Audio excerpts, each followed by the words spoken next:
Assalamualaikum and welcome back to this channel. My dear students, in the previous video we discussed about the time value of money chapter 5th. उसमें हम जो है वो 16 question तक कर चुके हैं। आज की जो हमारी डिस्कशन होगी वो 16 क्वेश्चन से नेक्स्ट होगी। कौन कौन से क्वेश्चन हैं इसमें, अब टाइम वैल्यू ऑफ मनी में अब एन्युटी के क्वेश्चन भी आएंगे और डिफरेंट और भी क्वेश्चन आएंगे। तो अपनी वीडियो को शुरू करते हैं।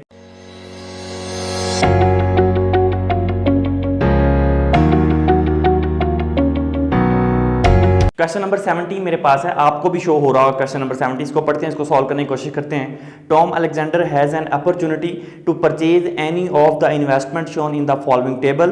The purchase price, the amount of the single cash inflow and its year of receipts are given for each investment.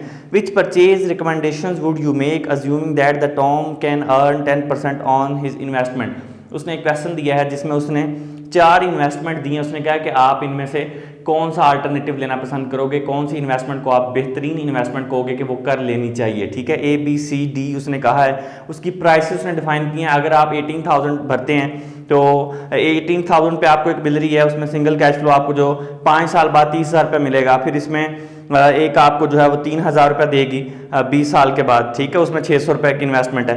तो आपने ये बताना है कि इसको कौन सी इन्वेस्टमेंट हमारे लिए बेटर रहेगी। तो हम क्या करेंगे, जो हमारे पास फ्यूचर वैल्यू, अब हमें फाइंड आउट करना है कि हम क्या फाइंड आउट करें। तो देखें, जो उसने सिंगल कैश फ्लो दिए हैं जो आपको 5 साल बाद 30,000 रुपये मिलेगा, ठीक है, जो आज आप इन्वेस्टमेंट करोगे, तो हमने फाइंड आउट करना है कि ये जो 30,000 है जो हमें मिलेगा, इसकी आज प्रेजेंट वैल्यू कितनी है। मींस टू से दैट कि अगर 18,000 आज हम उसका भर रहे हैं तो अगर जो 30,000 मिलेगा उसकी प्रेजेंट वैल्यू आज कितनी है, हमने ये बेसिकली फाइंड आउट करना है। फिर हमने कंपैरिजन करना है अपनी प्राइस के साथ कि भी आज वाली इन्वेस्टमेंट ले लेना, इनमें से कौन सी इन्वेस्टमेंट ले लेना हमारे लिए जो है वो बेटर रहेगा। अपने क्वेश्चन को शुरू करते हैं। क्वेश्चन करेंगे तो आपको जो है वो इजीली समझ आ जाएगी। इसमें हमने फाइंड आउट प्रेजेंट वैल्यू करनी है क्योंकि उसने future value single cash flows बता दिए हैं कि उसने कहा इन्वेस्टमेंट आपने चूज करनी है, कौन सी करोगे तो ये बताना है। क्वेश्चन हमारे पास है 17, क्वेश्चन नंबर 17 है। इसको अब हम देखेंगे। मैं यहाँ पे सबसे पहले केस ए सॉल्व करने लगा हूँ। केस ए, ठीक है, केस ए में हमारे पास जो डाटा है वो लिख रहा हूँ। प्राइस गिवन है 18,000, ठीक है, और मैं यहाँ से डायरेक्ट लिख रहा हूँ फ्यूचर वैल्यू लिख रहा हूँ। कैश फ्लो भी इसको बोलते हैं, जो कि है 30,000।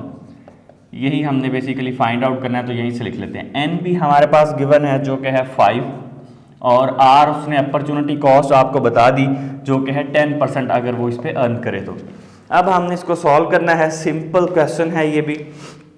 यहाँ पे हम लिखेंगे present value equals future value divided by 1 plus r की पावर है n। ठीक है, ये फॉर्मूला है हमारा।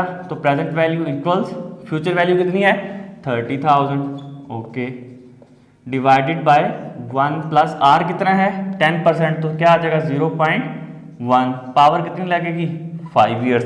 ठीक है, तो अब हम इसको कैलकुलेटर की मदद से भी सॉल्व करेंगे। Present value equals 30,000, step by step करेंगे तो आपका आंसर जो है वो गलत नहीं आएगा। 1.1 की पावर लेंगे 5, तो ये हमारे पास आएगी 1.6105। ठीक है, अब हम इसको डिवाइड कर देंगे 30,000 डिवाइडेड बाय 1.6105। तो ये हमारे पास प्रेजेंट वैल्यू जो आएगी वो आएगी 18,627। ठीक है, ये हमारे पास क्या आ गई, प्रेजेंट वैल्यू आ गई 30,000 के इन्वेस्टमेंट से। एक केस ए हमने सॉल्व कर लिया। अब हम इसी तरह से केस बी सॉल्व करेंगे। ठीक है, अभी फिर मैं आपको उसका कंपैरिजन बताऊंगा कि कौन सी इन्वेस्टमेंट हमारे लिए जो है बेटर है वो ले लेनी चाहिए। हाँ, फिर हमारे पास है केस बी। केस बी में डाटा जो गिवन है वो है 600। फ्यूचर वैल्यू जो गिवन है, केस बी फ्यूचर वैल्यू जो गिवन है हमारे पास वो है 600, ओके, और एन हमारे पास गिवन है 20,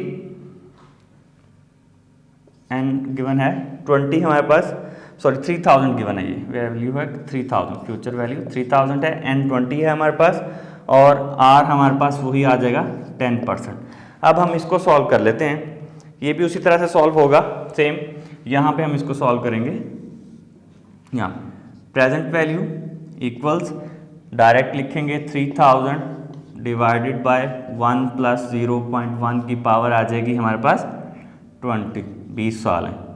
तो प्रेजेंट वैल्यू इक्वल्स अब हम इसको सॉल्व कर लेते हैं। 1.1 की पावर लेंगे अब 20, तो ये आएगी हमारे पास 6.7274, ये हमारे पास वैल्यू आ गई। अब हम इसको डिवाइड कर देंगे 3000 डिवाइडेड बाय 6.7274, तो ये आ रही है प्रेजेंट वैल्यू हमारे पास आ रही है 445 रुपीज़, ठीक है। 445.93, आप इसको 446 भी कर सकते हैं। 445 हमारे पास ये सेकंड की वैल्यू आ गई, ठीक है। इसको मैं आपको बाद में समझाता हूँ कि अभी हमने चूज़ कैसे करनी है। अभी पहले हम जो है वो चारों रिक्वायरमेंट्स उसकी जो है वो फुलफिल कर लें। अब हमारे पास केस नंबर है सी, यहाँ मैं लिख रहा हूँ केस सी है हमारे पास थर्ड नंबर पे, जो कि है 10,000। फ्यूचर वैल्यू उसमें कितनी है 10,000, ठीक है। आपको क्वेश्चन भी मैंने दिखाया था, आपको भी शो हो रहा होगा, ठीक है, आप वहाँ से भी देख सकते हैं।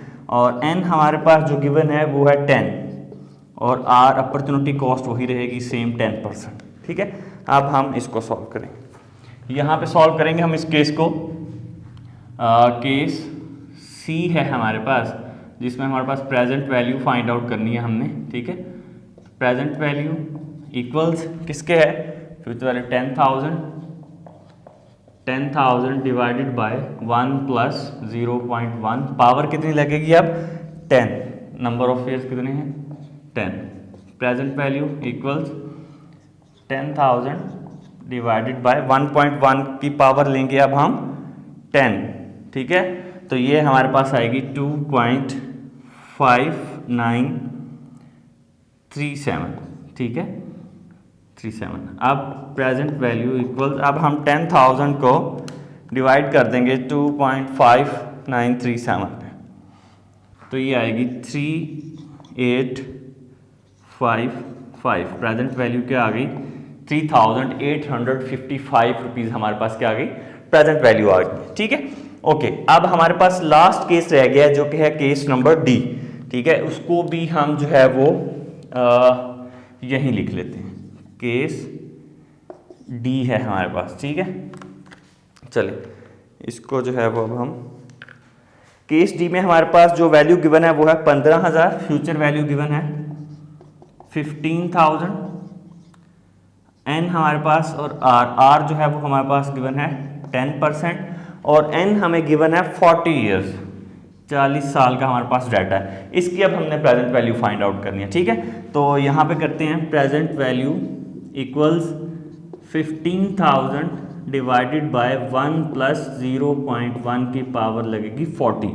Present value equals 15,000 divided by, यहाँ पे लिखेंगे 15,000 डिवाइडेड बाय, इसकी अब 1.1 की पावर ले लें 40, तो ये आ जाएगी 45.2592, 45.2592 हमारे पास जो है वो इसकी वैल्यू आ गई।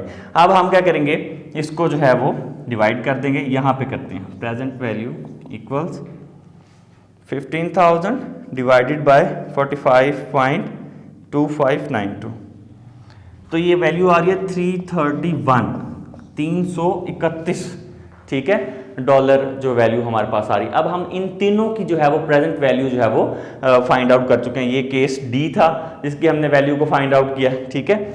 और उसके बाद हमारे पास, अब मैं आपको ये बताने लगा हूँ कि आपने इस क्वेश्चन को कंपेयर कैसे करना। सबसे पहले तो आपने प्रेजेंट वैल्यू फाइंड आउट कर ली, उसने पूछा था कौन सी इन्वेस्टमेंट आपके लिए बेटर रहेगी।